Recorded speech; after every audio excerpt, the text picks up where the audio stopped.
This is a buffer cross hidden hinge.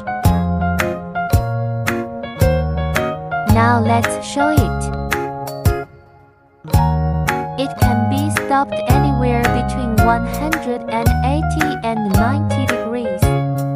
Then below 90 degrees, the door will close and lock automatically.